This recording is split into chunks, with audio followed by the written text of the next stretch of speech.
Hi friends, hope you're doing okay. It's been a while. It's been a weird year. So I just took a break from making videos. I wasn't feeling very inspired, didn't want to make videos I wasn't enjoying, and I just had other things going on. I moved across the country. I live in Seattle now.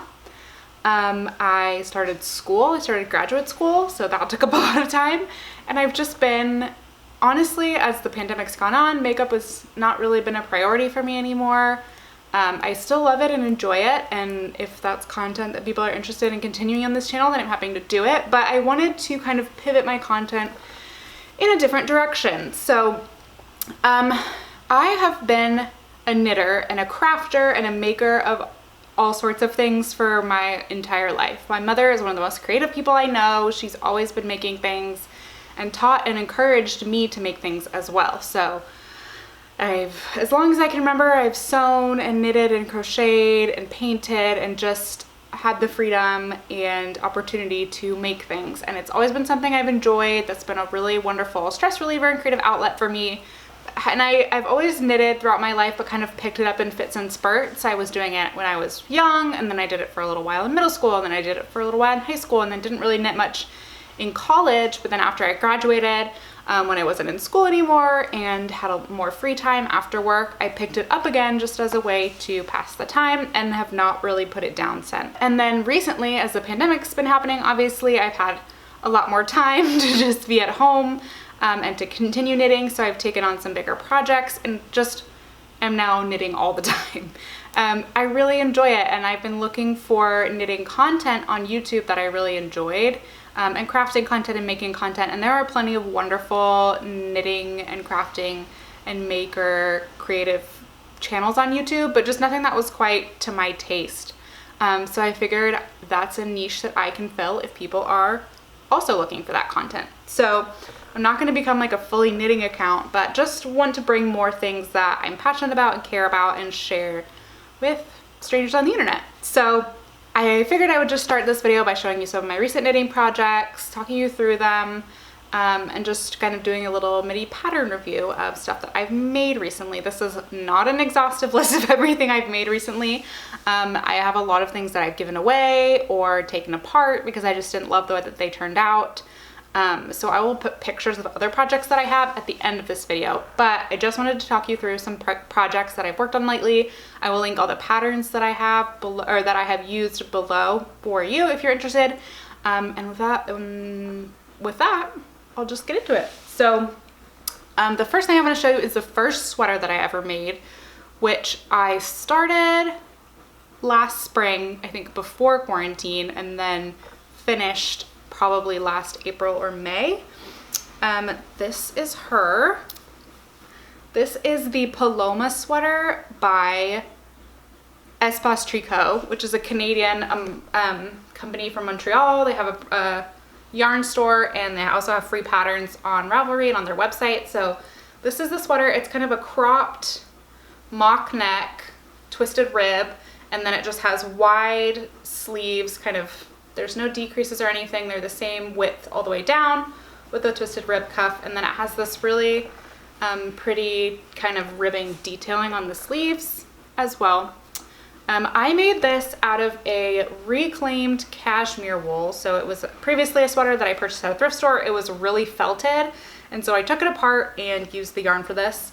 I really enjoyed this pattern. I think this is a really good first sweater pattern. It's pretty easy to follow. It's raglan construction, knitting circular, so if that's something you're comfortable with or familiar with, I think it's a pretty good place to start for knitting sweaters. I always prefer to knit in the round and not flat, so I think this is a really great beginner pattern.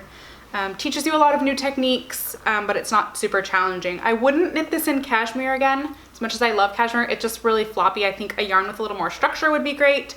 Cashmere is not what they recommend on the pattern, so obviously that was kind of my bad, but yeah, overall this is really lovely and comfortable, and there are some mistakes on it that I notice. My German short rows on the back are pretty terrible. This is my first time doing short rows. There's some places where I messed up the raglan, but I just really love this, and it's super comfortable, very versatile, and works with a lot of different outfits. I've worn it a ton over the last year since I made it.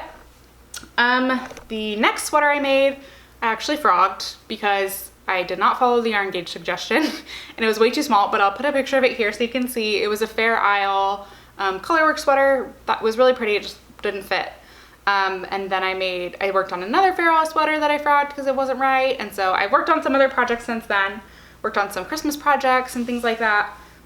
But the next sweater project that I have made and kept is this. This is the Diamonds and Pearls sweater by Pop Knit. She is a Danish, I think, knitwear designer. Love her stuff. She has really, really cool, interesting designs. This is knit. I used a wool and alpaca, two different balls, strands held together. They're also both reclaimed wool. I mostly use reclaimed wool. It's more affordable and I find it more environmentally friendly, but it's this really nice soft yellow. This sweater was really challenging. I would not recommend this as a beginner sweater, but I really enjoyed it. It took me quite a while. This was my first time doing a lot of cables, my first time doing bobbling, and it was my first time doing a bottom-up construction on a sweater, which was really wonderful until I completely finished the sweater and it was too short. And then I had to take scissors to my knit, cut the rib off the bottom, knit this kind of fourth pattern, and then Kitchener it together. So there are some imperfections in it. When I sewed it all together, the cables didn't perfectly line up, but honestly, I'm just really proud of this. It was like a 2-3 month project and it turned out really beautifully. And I'm very proud of the way that looks. I really like the folded over neckline. I like all the details. And once you got the hang of it, the pattern wasn't too bad. It did take a while because of the bobbles, but it's really beautiful and I'm really, really proud of it. I also made this little beanie that I just washed actually, so it's a little damp, but it's just a purple beanie. I kind of made this, it's really floppy. I kind of made this as a knockoff of the Acne Studios beanie that's super popular, but super expensive. It's like $150 and I'm like, I'm just not gonna pay that much for a hat. But it just has some kind of, it's really simple 1x1 rib, and then it just kind of has some detailing on the decreases on the crown. So it's not like a perfect dupe, but it was great. I kind of made this pattern up from a combination of other patterns. If this is something that people are interested in, I'm happy to write it up in a pattern for you to follow and just have that as a free pattern. So let me know if that's something you're interested in. I really like this, super versatile. This was just made with an acrylic yarn that I got, like I got for free. So it's not like anything fancy, but it's very versatile and I really enjoy it. Another project, so this is my first pair of socks. I knit these in the spring. I think I finished them up in March of this year, 2021. They are the I'm So Basic sock by Summer Lee. I had to look it up because I forgot what the pattern was called. And I made these with like an indie dyed alpaca that my mother-in-law gave me for Christmas a few years ago. It's super soft, but does not wear really well in shoes.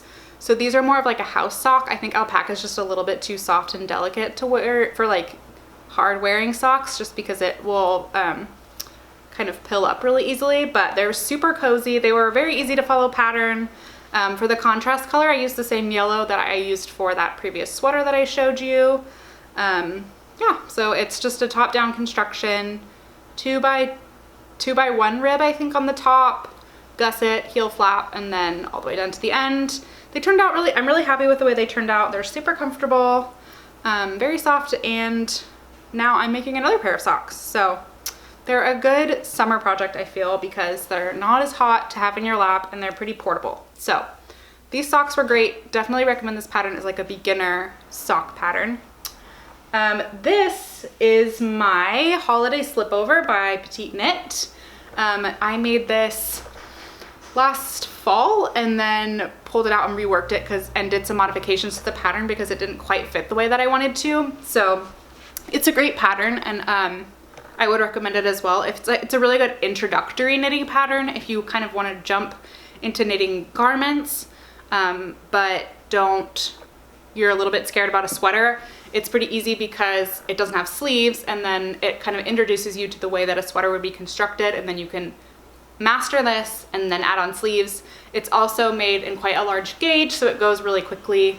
I made this from another reclaimed yarn, and I actually had to remake mine because I ran out of yarn, and so it wasn't quite the way that I wanted it to be. It's still a little bit, the ribbing on the bottom is a little bit shorter than I would like it to be, but I ran out of yarn, so what can you do? I think it's a wool and mohair or alpaca nylon blend. It's super soft and chunky. The modifications I made, I just brought the shoulders in a little more narrow. They were coming out kind of like to the edge of my shoulder, and I wanted them to hit a little bit closer in, as you can see. So I made the sides a little shorter, and that ended up making the neckline a little bit longer, which is fine because it was really close to the neck originally and I wanted it to be a little bit lower. But here it is. It's a great beginner pattern as well. Definitely recommend it. Super chunky and soft and really comfortable. And then this is my most recent finished object. This is the Swept Away sweater by Drops. I made this with a reclaimed cotton yarn that I actually hand dyed myself with natural dye made from black beans. If you guys are interested in natural dye, I'm kind of getting into it more lately, so I'm happy to do a video on that. But I'm really happy with how this turned out. It has this really pretty cable pattern that I really like that goes on the body and the sleeves. It's a saddle sleeve construction, which I had never done before, so that was fun. It's kind of like a modified raglan almost, but it's so that the pattern runs all the way from the neck all the way down the sleeves. It has a really nice bell sleeve, kind of a subtle one. It's not super dramatic, and I just really like the way that it turned out. It's very comfortable. I will say I made the size small of this sweater, and as written, the pattern is really short in the body and in the arms. I ended up having to add probably 6 centimeters of length to the body, and it's still a little bit short. I may need to add some more length to it. And then I think I added 2 or 3 centimeters to the arms as well, so keep that in mind. One thing I don't love about Drops patterns is that they don't say what size the model is wearing in their photos, and so I find it a little bit hard to know what size would work for me that would get the effect or like the way that it looks on the model. So, but I'm really happy with this. I think this is the right size. It's pretty wide, so if I had gone any bigger, I don't think it would have looked quite right. It's kind of boxy, but it's really nice. I knitted this up pretty quickly in about a month. It's definitely not a beginner pattern, but I would say it's a good like 3rd or 4th sweater as far as learning new techniques. It's good for cables. I would recommend, if you want to learn cables, this one over the Diamonds and Pearls sweater, just because it goes a little bit faster without the bobbles, but you still get a lot of cabling practice. And I just like the texture. It has the folded over neckline, and I think it just looks really elegant. It's like kind of a spin on a classic cable sweater, depending on what yarn you choose. So those are just some of the projects that I made recently that I'm really happy with, just to kind of give you guys a taste of my knitting style, what kind of projects I like to do. Yeah, so that's a kind of a introductory knitting video for me. I hope you guys enjoyed it. If you're interested in more of this kind of knitting, crochet, creative, like making things content, I'm probably just gonna keep making it. So if you have any requests or things that you'd be interested in seeing, if it's like a knit along or showing you how, what was I gonna say? Or if it's the pattern for this beanie or like tutorials or anything, I'm happy to do that. Yeah, if you have any requests, please leave them in the comments down below. I hope you enjoyed today's video, and I will see you in my next one.